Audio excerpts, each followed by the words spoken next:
Hi, everyone. Good afternoon. Welcome to our last session of the class speaker series. Today, we have the honor to receive Professor Argelina Chebuk Figueiredo, the distinguished political scientist from Brazil. She is a professor at the State University of Rio de Janeiro at IESP, which is the Institute of Social and Political Studies. And she has published extensively in various topics related to political parties and constitutional change, which is the topic of today's presentation. So we're very happy to have you here, and also very much looking forward to that discussion that hopefully will bring us hopes for for the near future. Thank you. Hope never dies. I would like to have hope. Okay, let's share that. Is it too high? No, it's a little. Você quer It's que eu... okay for me. It's difficult to... Vai cair. Não vou não, tem que chegar lá. Tá bom? Quer ajuda? Yes. Okay, it's okay. Good. I would like very much to thank you, Kayla, for inviting me to be here. It's a pleasure. And I hope you enjoy my presentation, which is about Brazil. And I'm usually an optimist person. And I try to be optimist too, but in this context, nothing is predictable. Okay. As some of you know, the political debate in Brazil, political and academic, is centered on the country's system of governance. Can you hear me? The main argument is that the strengthening of Congress or the coalition government in Brazil, the coalition presidentialism, as it's known, the system in Brazil, that's at risk. This claim is based on constitutional changes that have restricted the executive abilities to control the execution of the parliamentary amendments to the budget. And this have increased, in the opinion of many people, too much the power of Congress on the allocation of public investment. And so I'm discuss some of this issue following this outline. First, I'm going to talk a little bit about the institutional framework that in the last years since the Constitution have been guiding or being the environment under which the political actors decide on their strategies. And then I will talk about the constitutional changes only on the budget execution process. In fact, we have constitutional change on the decree power of the president. This was in 2001, and it not causes a lot of discussion anymore. The restrictions imposed on the executive power. And after this happened, the system that worked well in terms of support, legislative support,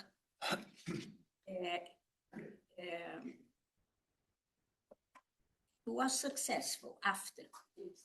So I don't want to, my first idea was to present this too, but I'm going to concentrate on this last constitutional changes. And this is because the debate goes around the effects of this change on the coalition government, on the fate of the coalition presidentially in Brazil. And then I would, to answer this question, I would discuss some of the characteristics of Lula's third government. And in this, if the next president follows the same thing, I think things going to be good. I don't see any threat to presidential system because of these constitutional changes. Then, well, I already told about this academic and political debate, and about this already. Okay. I'm just going to give some of the provisions of the 1988 Constitution regarding the role of the executive in the budget process, and then to talk about the changes, okay? So this kind of institutional framework granted the president a wide range of legislative power, and this had the consequence of shaping legislative procedures, decision-making, and outcomes. Among these agenda-setting powers stand out the ability of the executive to issue decrees and the exclusive authority of the executive to propose budget bills and execute congressional amendments approved in the budget law. If you have, you that are not familiar with this, you can interrupt me to make it clear.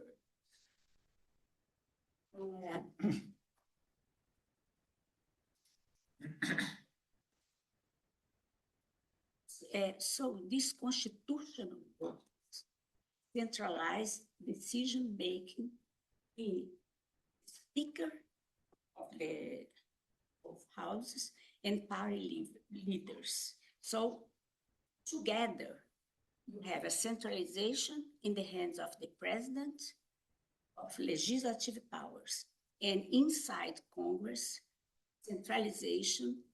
centralized decision-making in the hands of the Speaker and the party leaders, in detriment of the committees, for instance, okay? And these institutional features facilitated cooperation between the legislature and government that has historically operated through executive coalitions.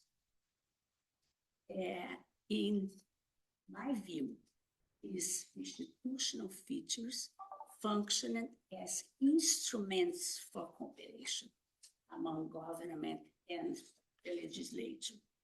And this goes contrary to the view that they allows the president to bypass Congress.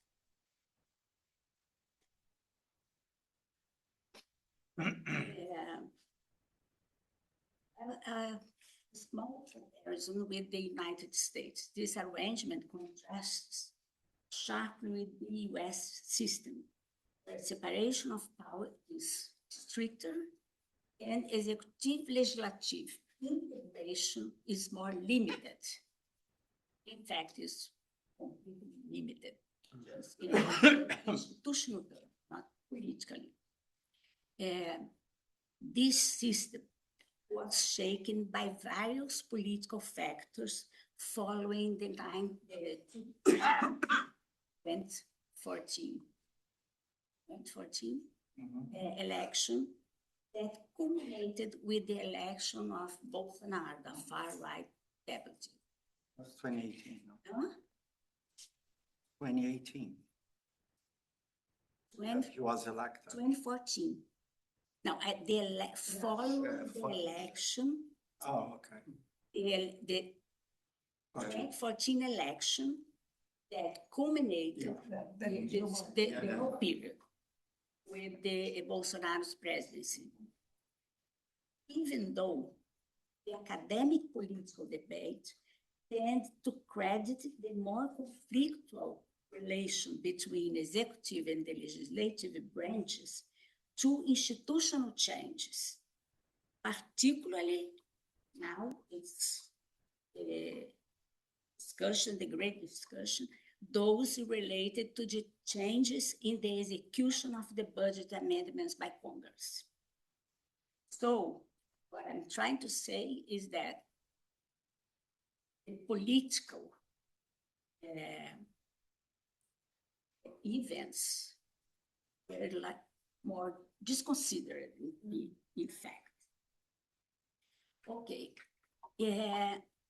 So in terms of the budget, the Constitution grants the President the exclusive authority to introduce budget bills, including the annual budget and proposals submitted during the execution of the budget law. Congress could amend the budget bill, provided that, and this thing is still in force, amendments do not increase total expenditure or create new programs. So they change, but they should they must specify the funding sources and indicate which allocations we reduce it or eliminate. This means that the total is defined by the executive and allocations can be, cannot go over the ceiling. And another provision was that presidents have the authority to unilaterally determine how much the legislatively approved amendments could be executed. So senators and deputies could not know which they were not assured that their allocation would be executed, and how much of the values allocated to specific policies would be executed. So the change was the following. In 1950, just not 19, 2015, constitutional amendment 86 establish the mandatory execution of budget allocation proposed by individual deputies and senators. And that were approved in the budget law. And in 2019, I'm sorry. In 2019, constitutional amendment 100 extended this requirement to allocations proposed by state caucuses, which means all the parties in the same state, all parties in the same state.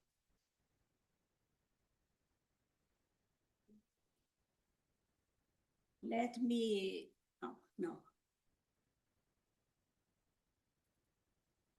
I'm going to, just to make it clearer, I'm going to specify which kind of, which type of individuals and groups can propose amendments inside Congress. One of them is the individual and deputy or senator. And it's to each one of them is attributed an equal quote. So they have, if it's 2 million reais, is the amount allowed to each member of the Congress to propose an amendment. The second, the States Caucus, is composed by deputies and senators parties in the different parties of the same state. So the other one are standing committees by vote of their members. So each committee, specific committee, can propose amendments to the budget law, that budget bill, and these amendments are approved by the committee. Okay. And the last one is the general rapporteur of the budget bill. The role of the rapporteur was more or less institutionalized as introducing adjustments and or changes in the bill sent. I'm going to give an example. For instance, if the law that was approved in Congress increasing the minimum wage after the executive had sent the bill over, it would affect the budget of the Social Security. So the rapporteur should make this change, because after the executive send the bill, only the Congress people can change. I'm giving this information because in this table you can see that the two changes, institutional changes, affect only two of these types.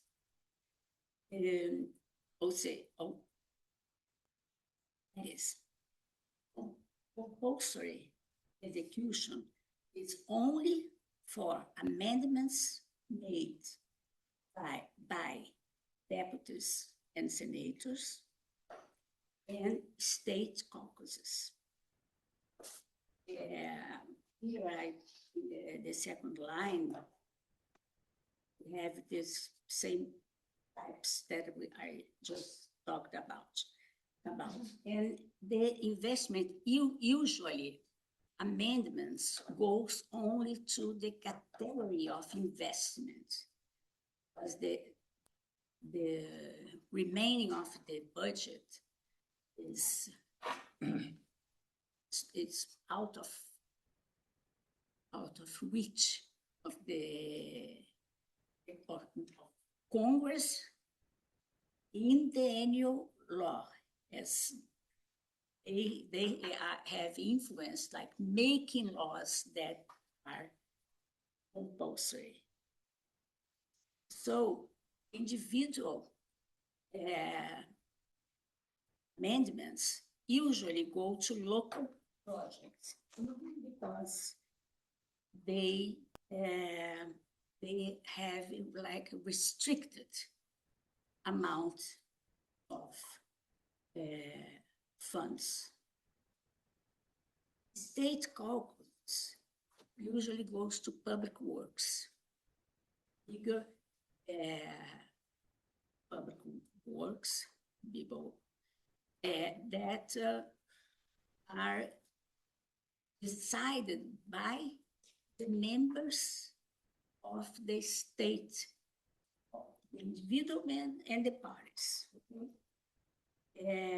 Standing committees propose amendments or related to sectorial policies. And the general rapporteur, as I said, makes adjustments to the budget bill. The debate in the academy and the media today is that restrictions on the executive's ability, on the executive's ability to unilaterally execute legislative budget allocations were expected to have the following consequences. One, increase the demand from legislators to budget resource. Undermine governability by deprive the government of a key bargaining tool for securing legislative support. This is something that is like generalized regarding function of the Brazilian government. And it's not a real, I think it's a false generalization. The idea is that the only government only receives support if they negotiate with individual Congress. It would start public spending. So the idea, very diffused idea that representatives tend to polarize local interests of their constituencies over broader and programmatic policies, and increase corruption and reduce government efficiency. The idea behind this is that only Congress is corrupt, not the executive. Okay. So the government's loss of control over Congress' allocation of budgetary resource. The idea is that this is interpreted as a signaling of the end of presidentialism, coalitional presidentialism. I think I skip it. It's okay.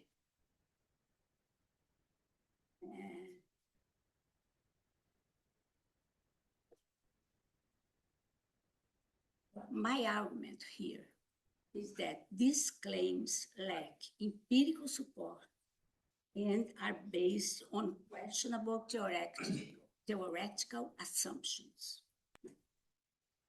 This is a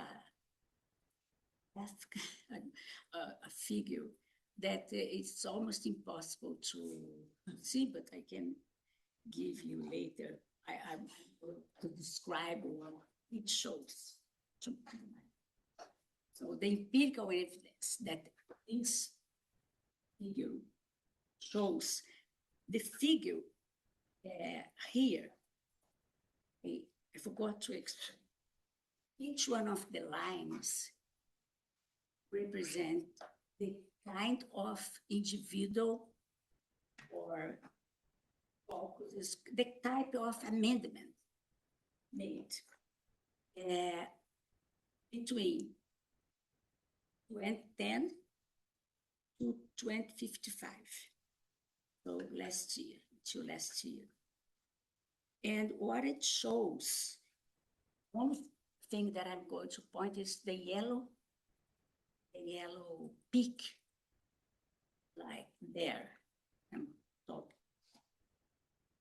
And so congressional demand for budgetary resources did not increase as a consequence of the reform. The figure shows that individual amendments, in fact, declined after 2015. Come back. Come Show back. picture. Huh? Yeah, I want to see that. Individual is the blue one. But I'll show you later because it increases only after the first year of Lula government. Then I'm going to talk about this. State caucus amendments remain stable after 2019. Is the red one, and also increased after Lula's government. Okay. The only disproportional increase occurred between 2020 and 2022 in the apporteur amendments. Is this yellow curve that I called your attention? During Bolsonaro's administration, for exclusively political reasons, not institutional, had nothing to do with the change, institutional change. Oh my God. It was derived from the green stratagem created the secret budget in which we could not know who was sponsoring and which is sponsoring the amendments, and to where these amendments were directed. And this was an agreement with the Speaker of the Câmara dos Deputados, which was the responsible to initiate an impeachment,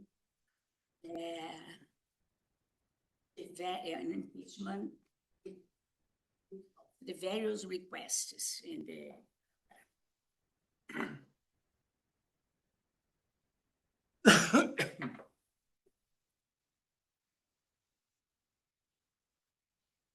so this let me see, no, I forgot to tell you that this increase of individual caucus during the Lula's government has to do, let me show the picture again. It has to do with the fact that the Supreme Court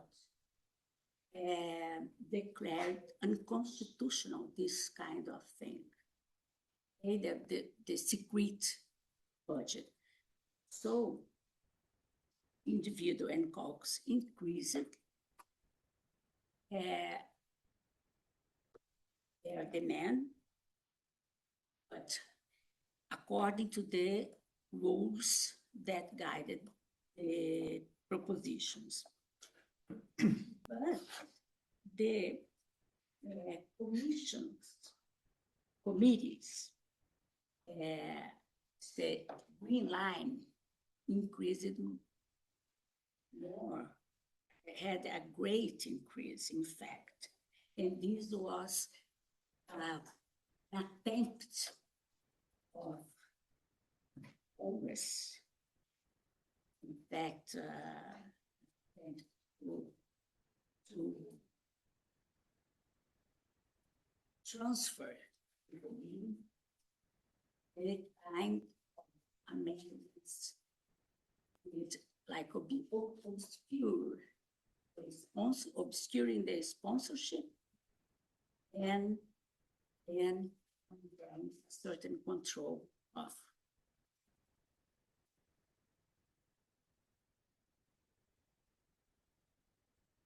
I argued also that this kind of argument was sounded theoretical assumptions. So the claim that coalition presidentialism is breaking down rests on three questionable assumptions. The first one is that politicians are primarily motivated by parochial interests. They fail to say that politicians are motivated by policy and by vote. Offices, many times, mostly, is a means to obtain votes, and policies are means to communicate with their electorate to ensure political survival. So, the idea that a stronger Congress undermines governability assumes that executive legislative relations is based only on individual extension and in return to guarantee of execution of amendments. So if you turn the amendment, the execution compulsory, the president loses these two. And then party motivations are overlooked. In fact, coalition government must reconcile two logics. Parties seek votes and policies to maintain their identity, reputation, and by expressing their preferences. At the same time, members of the coalition, not at the same time, as a consequence, they have different interests. However, government needs to have a unified policy. So there is negotiation about this. Coalition government involves a continuous cycle of competition and cooperation among parties and between parties and the government. Now, just some comments about Lula's third administration. I think that Lula's administration denied their idea that presidential coalition government is failing or is dead in Brazil. If he followed standard coalition logics centered on negotiation with political parties, particularly in the distribution of portfolios. So the cabinet formation in Lula III, Lula the third, complied to the usual criteria of coalition governments. First, they have like core priority ministers. The most important ministries were given to the parties in the electoral coalition. So the left-wing parties. Initial legislative base. So the incorporation of parties that were neutral or in favor of Lula in the second round.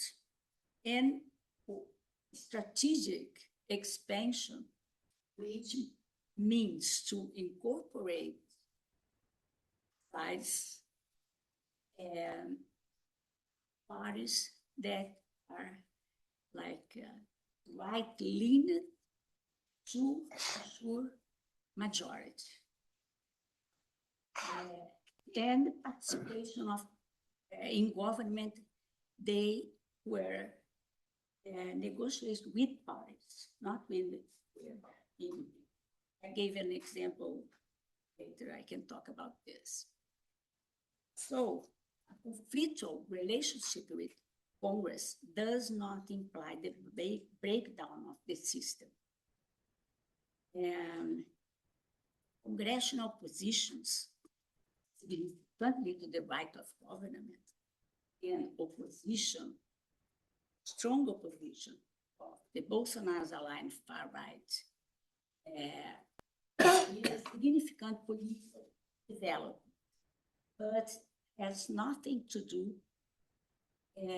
with the effects of institutional change, and is not affected by it. Here, this counterfactor is that these political dynamics would have been different if there was no institutional change. So this is this counterfactor is not provable, or is provable, no, in fact. So my conclusion is that a strong and more participatory Congress does not signal the end of coalition presidentialism. Major distortions, such as the 2022 secret budget, were political anomalies rather than permanent features of the system. Coalition presidentialism is not bad. This is the good news if it turns out to happen. Lula's third term proves that while the environment is more conflictual, structured negotiation, concessions, and cooperation remain resilient. They remain resilient foundation of Brazilian coalition government. And the coming presidential election will be crucial for its trajectory. And this is the uncertain outcome. But well, that's it.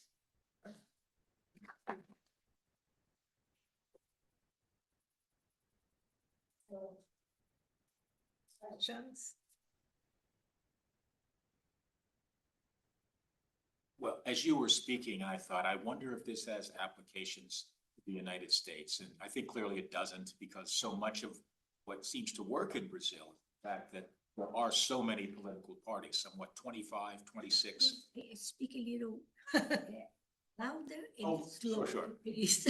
As you were speaking, I wondered if this has any applications to what we're facing in our government now. But it seems that a lot of the success of what you're talking about has to do with the fact that Brazil has so many political parties, and that to rule, you must form coalitions between the many political parties. Here, two parties, it's naked tribalism. You're either with your party or you're against it. That it's not working, but it's all we got right now. In Brazil, there are multiple parties, so the president has to have these coalitions. And it doesn't seem like what's succeeding there could possibly. Yeah. Sure, I totally agree with this. And the multi-parties that was seen as a problem in Brazil, now it's what can I say? It's good. It's seen as the solution. Huh? It's seen as the solution. It's a solution, yes. Here, it's very difficult to, even if you have like conflict inside the Republican Party, it's very difficult to not to follow the leader. It's difficult to get out. You don't have where to go. So I think that it's good. It's an asset to have many ways to dilute conflict. Even in Brazil, that we have a center now. The coalition governments worked very well with all this institutional arrangement, but because we have political center. Today, the political center is very much, it's like a center right. It's very much to the right, but it is still workable for coalition. Who says that the presidential, how to say? Coalition. Yeah, coalition is that. Who is exactly Kate claiming? I'm asking because what it's interesting that I'm getting from your argument is that what people criticizes in the Centrão's behavior is actually part of the system, not something that is just following the interests of the individuals.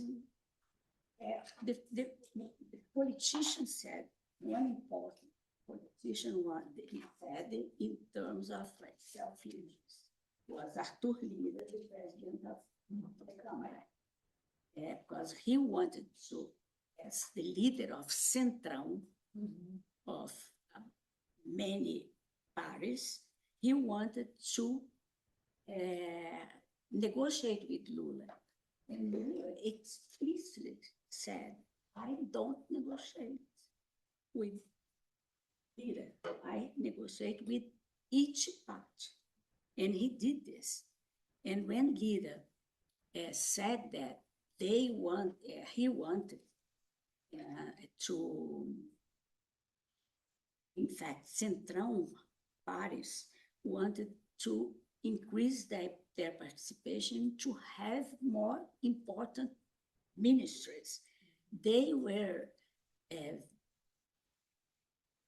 proposing or demanding to have the health ministry.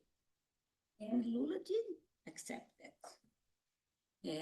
He gave some other directory of Caixa Econômica, Banco do Brasil, but not what they aimed. And it would, so the system is working. Since you have more political difference between the president and the parties in in Congress, we have to make some concessions, but but not to give, you can give the rings, not the hand. But They then do this. if the system is working, I mean, I got your argument. Why do you think that the next presidential elections can be disruptive in this sense? I mean, it's working under Lula because of Lula's particular abilities to negotiate. As we all know, he's a great negotiator. I don't know, did it work under Dilma? It was before those amendments, but she was probably not that good or willing to negotiate. So does it depend in the special abilities of the president, or is the system, and why is the election?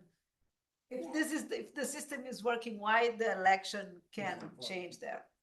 No, there is some conditions for the system to work.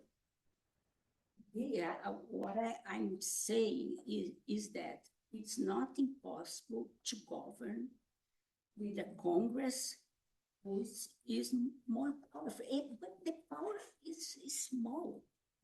When they say that the amendments are like 20 billions, they have to compare with the whole thing. And this is 20%.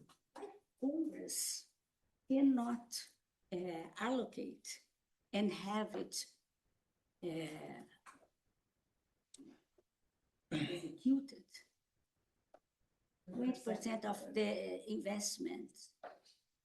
I think there is like a normative question behind this. There is no. I don't know. Can I say, I mean, I think that's a very interesting question, but think about Bolsonaro when he was president. He didn't follow these patterns, which meant that he basically did nothing. Right? He lost stuff in Congress, and in the last 2 years, he just gave up and gave everything to Lira. And so that would have been a change in the system, but then restored, the courts restored, and so on. So I think if, what's his name, Flavio Bolsonaro wins, he's not going to be like his father, right? Because he wanna, he's young and he wanna govern. And then I think he'll probably have to play the game, the same game of like building coalitions. And my argument is that if Lula did this, another person, I don't think that Lula is more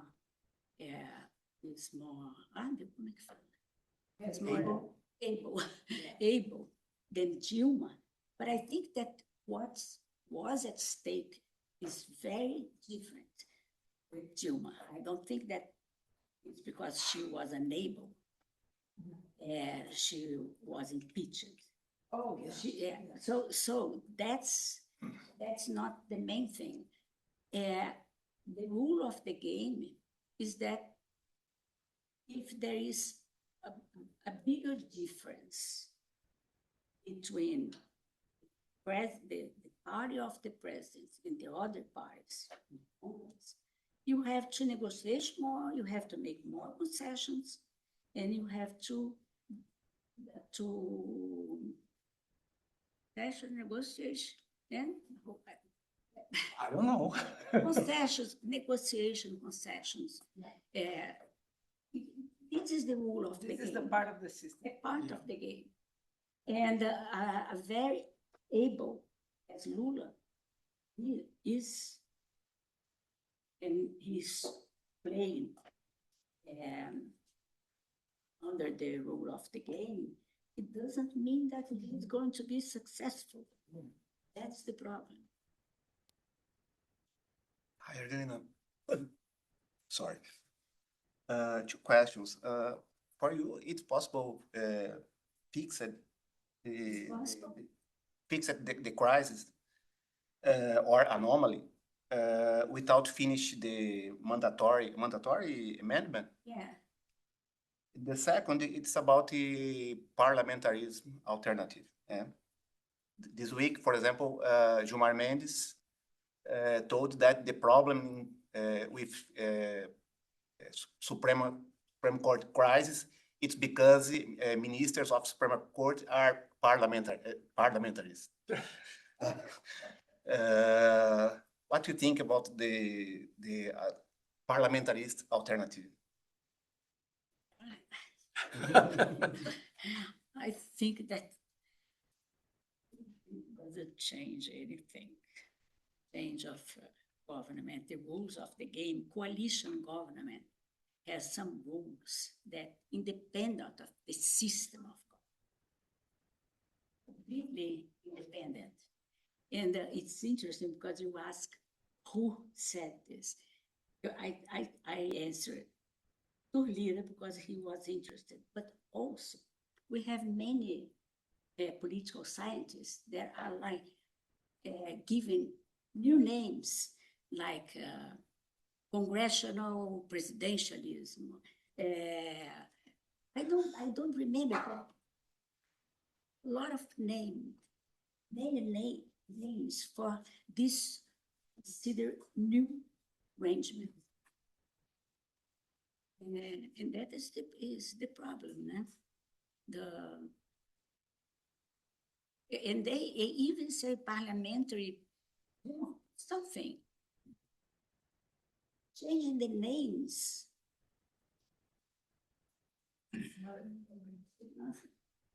So political science and also the media. And all the consequences. The consequences are like terrible. So I wonder, as a scholar in this field, what you would propose, say 2 or 3 constitutional amendments to make a system that seems to work even better. Yeah. As a political scientist, I don't propose anything. I won't tell anybody. This is a rule for me. Okay. As a political science, I just say that it doesn't make difference to change the system of government. And I have arguments for that. But I know once I was in a meeting during Lula's second government. A meeting with the Minister of Justice to discuss political reform in Brazil. And the political reforms that they proposed, that very intellectuals, political scientists, it was a big table. And the Minister of the Institutional Relations, which is the ministry that take care of the relation between the elected and was there too. And each person would tell the proposition. So diminish the parties, all the same parliamentarism. And then I said, well, maybe we could innovate it. The government could innovate to make the Congress amendments mandatory.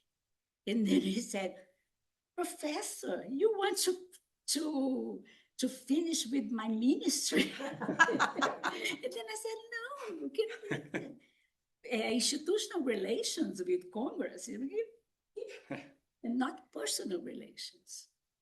And then I don't think there is any problem, any big consequence, even if it were more than that, because, and in fact, the mandatory amendments, they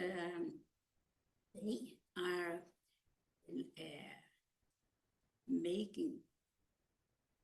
they are calculated on percentage of the receita líquida. Tell me. Net income. Net Income. income. Net Or income. receipt, whatever, yeah. So it's limited. It's a percentage of the income. So I think it's lack of subject to discuss. New subjects. No, I'm joking. Yeah. Brazilian citizens understand how the system works. The average Brazilian understands the complexities. More than 100 amendments to the Constitution. We've got 26 in 200 and some years. Do citizens understand the complexities of the system and how it all works? Well, these amendments, in fact, there is one argument that I think it's interesting by Claude Couto and Rogério Arantes. They say that the Constitution treated many policies, and then policies can be fixed.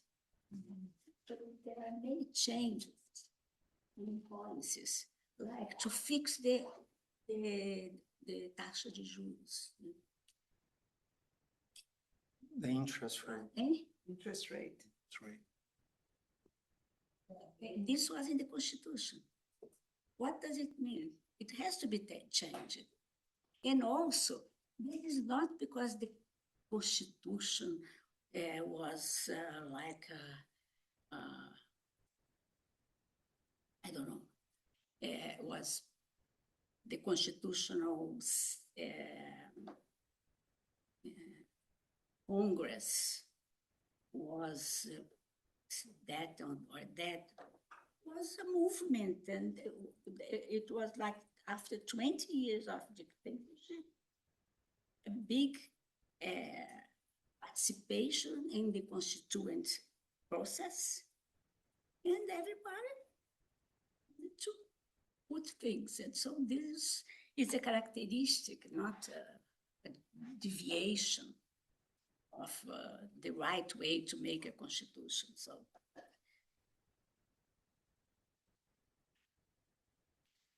Oh, that's great. Thank you for the presentation, Professor.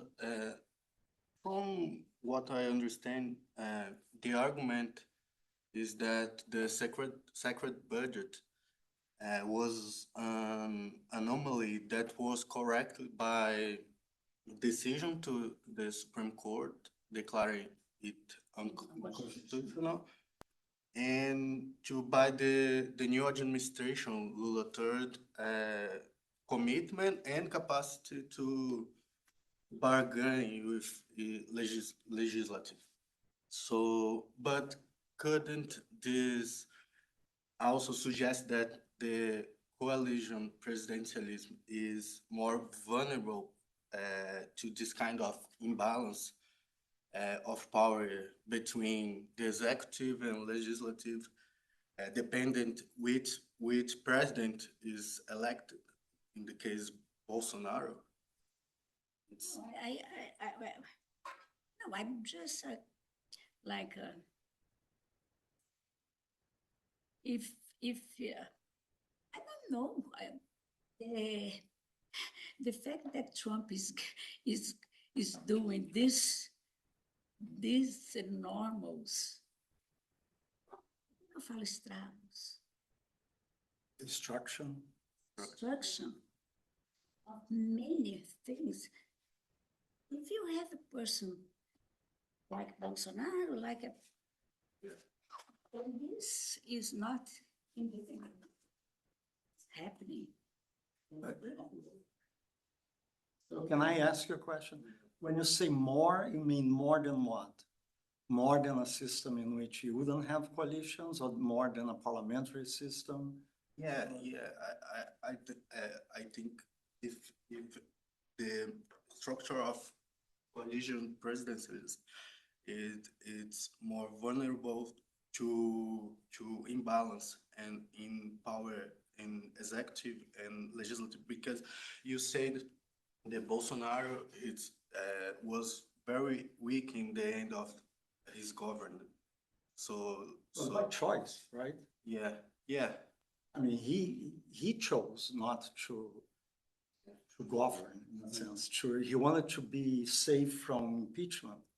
So he just told Lira, like, you protect me and I'll give Yeah, you the exactly. government.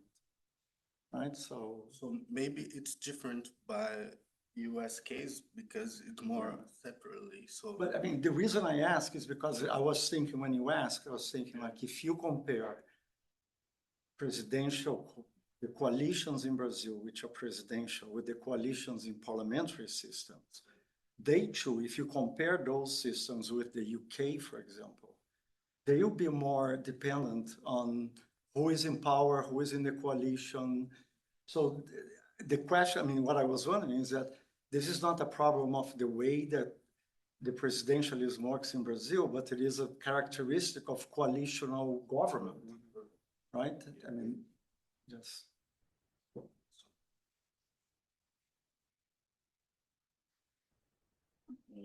Okay, thank you very much. All right, good job.